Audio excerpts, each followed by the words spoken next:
ہمیں چھوڑا نہیں ہے، مار مار کے مار ہی ڈالا ہے۔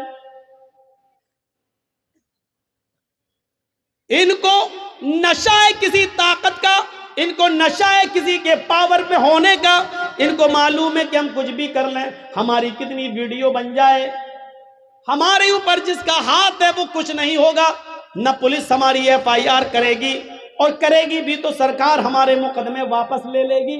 ان کو معلوم ہے یہ سب کچھ، اس نشے نے ان کو مجبور کر دیا، لے آئے۔ ابھی تھوڑی دیر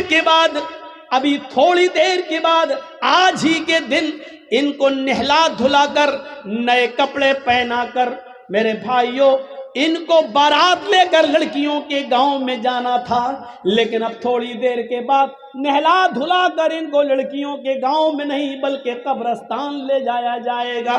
تھوڑی دیر میں کتنی چیزیں بدل گئی ہیں۔ آئے شراب پینے والوں، آئے جوا کھیلنے والوں، کرکٹ بورڈ میں مست رہنے والوں، کرکٹ میں کھیل کھیل کر اپنی جوانی برباد کرنے والوں، لہو و لعب میں پڑنے والوں، 12 اور 1 بجے تک یوٹیوب پر گندی گندی چیزیں دیکھنے والوں، مووی دیکھنے والوں، ذرا سوچو تو صحیح ان نوجوانوں کی حیثیت کیسی بدلتی ہے۔ ابھی ان کو بارات لے کے جانا تھا لڑکیوں کے گاؤں میں، لیکن اب ان دونوں بھائیوں کا جنازہ جا رہا ہے میرے پیارے ساتھیوں قبرستان کی طرف۔ ابھی یہ لڑکے ساتھ میں 300 اور 400 باراتی لڑکی کے گاؤں میں جانا تھے، 300 اور 400 لوگوں کے ساتھ ان دونوں نوجوانوں کو لڑکی کے گاؤں میں جانا تھا، لیکن اب یہ 300 اور 400 لوگ لڑکی کے گاؤں میں کے بجائے اب جنازے میں جا رہے ہیں۔ حیثیت دیکھو۔ ابھی ان دونوں لڑکوں کو سسرال سے آئے ہوئے کپڑے پہننا تھے، نئے کپڑے پہن کر بارات میں جانا تھا، لیکن اب ان دونوں لڑکوں کے جسموں پر سسرال سے کپڑے نہیں بلکہ سفید رنگ کا کفن پہنا کر ان کو قبرستان کی طرف لے جایا جا رہا ہے۔ میرے بھائیوں حیثیت بدل گئی۔ یہ نماز کے وقت ان لوگوں نے طوائفوں کے ناچ کو منہ چلا چلا کے کہا ناچو ناچو، مؤذن تو 5 ٹائم اذان دیتا ہے، تم تو روز روز تھوڑی آتی ہو۔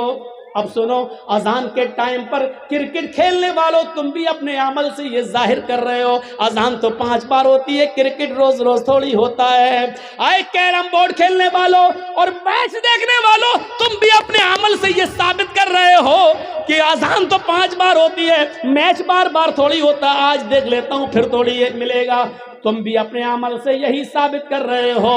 یاد رکھنا جو ان نوجوانوں کا حال ہوا ہے کل وہ ہمارے ساتھ بھی حادثہ ہو سکتا ہے، حادثہ کسی کے ساتھ بھی ہو سکتا ہے۔ وَمَنْ أَعْرَضَ عَنْ ذِكْرِي فَإِنَّ لَهُ مَعِيشَةً ضَنْكًا، جو میرے ذکر سے اعراض کرے گا ہم اس کی روزی کو تنگ کر دیں گے۔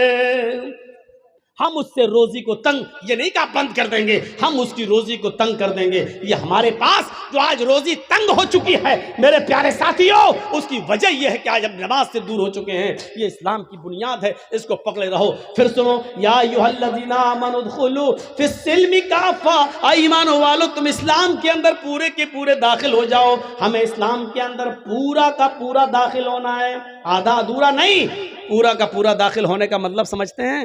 میں نے کہیں مثال دی تھی، آپ کو بھی دے دوں۔ پورا کا پورا اسلام، یہ ایک کھمبا ہے، یہ جو لگا ہے جس پر لائٹ لگی ہے یہ کھمبا ہے۔ مان لو یہ بجلی کا پول ہے، بجلی کا پول ہے، اور اس کے بغل میں آم کا ایک درخت ہے، آم کا درخت۔ آپ کیا کہیں گے؟ یہ آم کا درخت ہے، یہ بجلی کا کھمبا ہے، بجلی کا پول ہے۔ آندھی آئی یا تیز ہوا چلی، جیسے ابھی تھوڑی سی بارش ہو گئی، تیز ہوا چلی اور آم کے پیڑ سے چند پتے 10 15 20 پتے ٹوٹ کر بجلی کے پول پہ چپک گئے، تو ان 10 15 پتے جو چپک گئے تو ان پتوں کو دیکھ کر کیا کوئی اس بجلی کے پول کو آم کا پیڑ کہے گا؟ ہم سے کوئی پوچھے صاحب یہ کیا ہے، آم کا پیڑ ہے، تو کیا کہے گا آدمی؟ مولانا جرجیز پاگل ہو گئے، ان کو پاگل خانے میں بھرتی کرو۔ ارے یہ آم کا پیڑ نہیں ہے، یہ بجلی کا پول ہے۔ نہیں صاحب اس پہ تو آم کے پتے لگے ہوئے ہیں۔ 10 15 پتے وہ وہاں سے گرے، اس پہ چپک گئے، تو 10 15 20 پتوں کے چپکنے کی وجہ سے ایک بجلی کا پول آم کا درخت نہیں ہو سکتا ہے۔ صحیح بات ہے نا؟ تو 2-4 نمازیں پڑھ لینے سے اور 2-4 روزہ رکھ لینے سے ہم اور آپ مسلمان کیسے ہو سکتے ہیں؟ یہ صحیح نہیں ہے مولانا صاحب. کیوں؟ مثال تو آپ ہی کی ہے، آپ ہی نے کہا صحیح ہے. یہ بجلی کا پول آم کا پیڑ کیوں نہیں ہے؟ اس کا جواب یہ ہے، اس لیے نہیں ہے کہ آم کا پیڑ اس وقت کہلائے گا جب وہ اس کی جڑ بھی آم کی ہو، اس کا تنا بھی آم کا ہو، اس میں شاخیں بھی آم کی ہوں، اس میں پتے بھی آم کے ہوں اور اس میں پھل بھی آم کا لگتا ہو، تب اس کو کہا جاتا ہے آم کا پیڑ. تو سن لو مسلمان، آپ کو تب کہا جائے گا جب آپ کی جڑ اسلامی ہو. آپ کا اٹھنا، آپ کا بیٹھنا، آپ کا لیٹنا، آپ کا سونا، آپ کا جاگنا، آپ کا کھانا، آپ کا پینا، آپ کی عبادت، آپ کی نماز، آپ کے روزے، آپ کے حج، آپ کی زکاتیں، یہ سب جب تک اپنے جڑ سے اسلامی نہیں ہوں گی تب تک ہمیں اور آپ کو بھی مسلمان نہیں کھا جائے گا. جس طرح چند پتوں کے چپک جانے کی وجہ سے بجلی کا پول آم کا پیڑ نہیں ہو سکتا، اسی طریقے سے چند عبادتیں کر لینے کی وجہ سے ہم اور آپ پکے مسلمان نہیں. قرآن نے کیا کہا؟ مسلمان مت بنو، یا ایھا الذین آمنوا ادخلوا فی السلم کافہ، پورے کے پورے اسلام کے اندر داخل ہو جاؤ. کیسے؟ ایک گلاس اٹھائیے، مثال دیتا ہوں. یہ گلاس ہے، اس میں ہم ایک پتھر ہے ڈال دیتے ہیں، یہ لیجئے. اب آئے نہیں رہا، موبائل ہی چھوٹا بڑا. چلیے مان لیجئے ہم نے ایک پتھر اٹھایا، اس میں پانی بھرا ہوا ہے اور ایک پتھر ہم نے اس کے اندر ڈال دیا. دکھ رہا ہے گلاس کے اندر پتھر پڑا ہے. 2 دن کے بعد آئے، دیکھ رہے ہیں پر بھی پتھر پڑا ہوا ہے. 2 دن کے بعد ہم نے نکالا اور پھینک دیا. ہمارا اسلام سے ایسا تعلق نہیں ہونا چاہیے کہ جب چاہیں ہم اسلام کے اندر داخل ہو جائیں اور جب چاہیں ہم کو اسلام سے نکال دیا جائے. ایسا نہیں ہونا چاہیے. یہ پانی کا ایک گلاس ہے. جلیبی تو کھاتے ہی ہوں گے. جلیبی میں رنگ پڑتا ہے نا، کلر. گلاب جامن وغیرہ میں، بوندی وغیرہ میں آپ جو کھانے والا رنگ ہے 2 روپے کا رنگ لے آئیے اور اس پانی میں ڈال دیجیے اور پانی رکھ دیجیے. اگر لال رنگ ڈالا ہے تو پانی کیسا ہو جائے گا؟ لال. گرین کلر ڈالا ہے تو پانی کیسا ہو جائے گا؟ گرین. یلو کلر ڈالا ہے تو پانی کیسا ہو جائے گا؟ یلو. پیلا. اب کیا آپ کے باپ بھی رنگ کو پانی سے الگ نہیں کر پائیں گے؟ کر کے دکھاؤ. کیوں؟ پانی میں جب رنگ پڑ گیا تو پانی نے فوراً رنگ کو اپنے اندر جذب کر لیا اور رنگ نے بھی پانی کو اپنے رنگ میں ڈھال لیا. دونوں طرف سے بات ہوئی نا. پانی میں رنگ ڈالا گیا، پانی نے فوراً رنگ کو اپنے اندر جذب کر لیا، لیکن رنگ نے بھی پانی کو اپنے رنگ میں ڈھال لیا. اب آپ رنگ کو الگ کرنا چاہو پانی سے تو رنگ پانی سے الگ نہیں ہو سکتا، اور پانی کو الگ کرنا چاہو رنگ سے تو پانی بھی الگ نہیں ہو سکتا. پھینک دو گے بیکار ہو سکتا ہے لیکن الگ نہیں ہو سکتا ہے. یہ تعلق ہونا چاہیے ہمارا اسلام کے ساتھ. یعنی اسلام ہمارے اندر ایسا گھسا ہوا ہو، ایسا جذب ہو جائے کہ اسلام ہمارے اندر ایسا جذب ہو کہ ہم اسلام کے مزاج میں ڈھل جائیں اور اسلام ہمیں اپنے اندر جذب کر لے. پھر ہم سے اسلام کو نکالا جائے تو نہ نکلے، اور اسلام کو ہم سے دور کیا جائے تو نہ ہو. جیسے سمیہ سے اسلام دور کروایا جا رہا ہے لیکن جان دے دی، لیکن سمیہ سے اسلام نہیں چھڑا. حضرت بلال سے اسلام چھڑایا جا رہا ہے لیکن بلال نے کہا جان دے دیں گے لیکن اسلام نہیں چھوڑیں گے.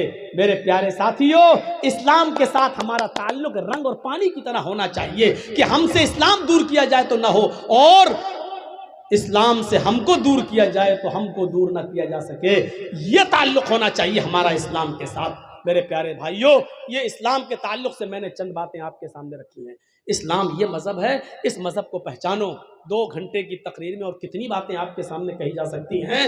میرے بھائیوں سوچو، غور کرنا چاہیے ہمیں اور آپ کو پھر کبھی آپ بلائیں گے تو پھر دوسرے ٹاپک پہ اچھالیں گے. آج ہم نے صرف اس لیے اسلام کے تعلق سے باتیں بتائی ہیں کہ اسلام ہمارا مذہب ہے, اس لیے ہمیں اس سے جڑنا چاہیے اور اسلام اپنے اندر ایسا جذب کر لینا چاہیے کہ اسلام ہم میں گھل جائے, ہمارا اٹھنا, ہمارا بیٹھنا. ایک بات اور سن لیجئے, اب اسلام لانے کے بعد, اسلام لانے سے پہلے جو غلطی کیے تھے آپ, وہ قابل معاف ہیں, وہ قابل عفو درگزر ہیں, لیکن اسلام لانے کے بعد اب آپ سوچ و سمجھ کر قدم کیجئے, قدم اٹھائیے, کیونکہ اسلام لانے کے سے پہلے جتنے گناہ ہوتے اسلام لانے کے بعد معاف ہو جاتے ہیں, لیکن اسلام لانے کے بعد سوچ سمجھ کے قدم اٹھایا جاتا ہے. آپ نے اسکول میں پڑھنے والے بچے کو دیکھا ہے, اسکول میں پڑھنے آتا بچہ نرسری میں پڑھتا ہے, پھر ایل کے جی میں آتا, پھر یو کے جی میں آتا, پھر فرسٹ میں آتا, پھر سیکنڈ میں آتا ہے. جب تک بچہ ففتھ میں نہیں آتا اس کو پینسل دی جاتی ہے, پینسل, اور ریزر دیا جاتا ہے مٹانے کے لیے. اے لکھو, بچہ اے لکھتا ہے, غلط لکھ دیا, مٹاؤ. بی لکھو, غلط لکھ دیا, مٹاؤ. بچہ غلطی بار بار کرتا ہے, ریزر سے اس کو مٹا دیا جاتا ہے. لیکن جب بچہ 5th کلاس پاس کر کے 6 میں آ جاتا ہے تو اس کے ہاتھ میں پینسل نہیں دی جاتی بلکہ پین دے دیا جاتا ہے. کیوں؟ ریزر نہیں ہوتی ہے اس کے ہاتھ میں. کیوں؟ اب تم غلطی کرنے کے لائق نہیں ہو, غلطی کرنے کی تمہاری عمر گزر چکی ہے. جب تم چھوٹے تھے غلطی کرتے تھے, ریزر سے مٹا دی جاتی تھی. اب جو کچھ بھی لکھ رہے ہو سوچ سمجھ کے لکھنا, کیونکہ اب جو لکھو گے وہ مٹے گا نہیں. میرے بھائیوں, یہی تعلق ہمارا اور اسلام کے ساتھ ہے. اسلام لانے کے بعد, مسلمان ہو جانے کے بعد پھر کوئی بھی گناہ کا کام ہم سے ہونا نہیں چاہیے, اس لیے کہ اب جو بھی کرو گے وہ اللہ کے فرشتے لکھ لیں گے, وہ مٹنے والا نہیں ہے, وہ ختم ہونے والا نہیں ہے, اور اسی لکھے ہوئے پر ہمارا حساب کتاب ہونا ہے, اسی لکھے ہوئے پر ہمیں جنت ملنا ہے, جہنم ملنا ہے. اس لیے جو بھی قدم اٹھاؤ سوچ سمجھ کے اٹھاؤ. شراب کا گلاس تمہارے ہاتھ میں ہو تو پہلے سوچ لو, جوا کھیلنے جا رہے ہو تو پہلے سوچ لو, اور نماز بھی پڑھنے جا رہے ہو تو پہلے سوچ لو. میرے پیارے ساتھیوں, کہ ہم نماز کیسے پڑھ رہے ہیں, کس کے طریقے پر پڑھ رہے ہیں, حلال روزی کھائی ہے کہ نہیں ہے, رزق حلال کھایا کہ نہیں. اب آپ کو ہر قدم سوچ سمجھ کے اٹھانا ہے. تو اللہ سے ہم دعا کرتے ہیں کہ بارے اللہ ہمیں ہر قدم سوچ سمجھ کر اٹھانے کی توفیق عطا فرما. بارے اللہ ہمارے گناہوں کو معاف فرما دے. اسلام کا تعلق ہمارے ساتھ, ہمیں پانی اور رنگ کی طرح ہمارے ساتھ کر دے کہ رنگ کو پانی سے الگ نہیں کیا جا سکتا, اور پانی سے اسلام رنگ کو الگ نہیں کیا جا سکتا. اے اللہ ایسے ہی اسلام ہمارے اندر داخل کر دے کہ نہ اسلام ہم سے دور ہو, نہ ہم اسلام سے دور ہوں. بارے اللہ ہمارے نوجوانوں کی اصلاح فرما. اے اللہ ان کو 5 وقت کا نمازی بنا دے. اللہ رزق حلال کی توفیق عطا فرما. اے اللہ ہمیں اسلام کی عزت کرنے کی توفیق عطا فرما, اور اسلام کو دوسروں تک پہنچانے کی توفیق عطا فرما. بارے اللہ اس وقت ہمارے ہندوستان کے حالات بڑے نازک ہیں. اے اللہ ہمارے ہندوستان کو دوسری طرف لے جانے کی کوشش کی جا رہی ہے. ہمارے ملک بھارت کو ایک ایک چیز بیچ کر ہمارے بھارت کو غلام بنانے کی کوشش کی جا رہی ہے. اے اللہ اس بھارت کی حفاظت فرما لے. اے اللہ چوروں سے, ڈکیتوں سے اس ملک کو محفوظ فرما دے. اے اللہ یہ ملک ہندو اور مسلمان, سکھ اور عیسائی سب نے مل کر لڑ کر آزاد کرایا تھا. آج کچھ نااہل لوگ اس ملک کے ساتھ غداری کرنے پر تلے ہوئے ہیں اور تفرقہ پھیلا کر ہندو مسلم کر کے اس ملک کی ایکتا کو اور اکھنڈتا کو ختم کرنا چاہتے ہیں. اے اللہ ہمارے ملک میں, ہمارے بھارت میں امن و چین و سکون پیدا فرما دے, شانتی پیدا فرما دے. اے اللہ جو اس ملک کو مٹانے کی کوشش کر رہے ہیں تو ان کو مٹا دے. اے اللہ جو بھارت کو مٹانا چاہتے ہیں تو ان کو مٹا دے. اے اللہ جو بھارت کے ساتھ غداری کر رہے ہیں, اے اللہ تو اسی بھارت میں ان کو عبرتناک سزا عطا فرما. اے اللہ جو ہمارے بھارت کو نوچ نوچ کے کھا رہے ہیں, اے اللہ تو ان کو تباہ و برباد کر دے, ان کو نشٹ کر دے. اے اللہ ان کو بعد میں آنے والے لوگوں کے لیے نشان عبرت بنا دے. بارے اللہ جب تک تو ہمیں زندہ رکھ, اسلام پہ زندہ رکھنا, اور جب ہمارا خاتمہ ہوتی ایمان پر ہمارا خاتمہ فرمانا. وما علینا الا البلاغ المبین وآخر دعوانا ان الحمدللہ رب العالمین. السلام علیکم ورحمۃ اللہ وبرکاتہ. آپ لوگ اسٹیج کی طرف نہ آئیں.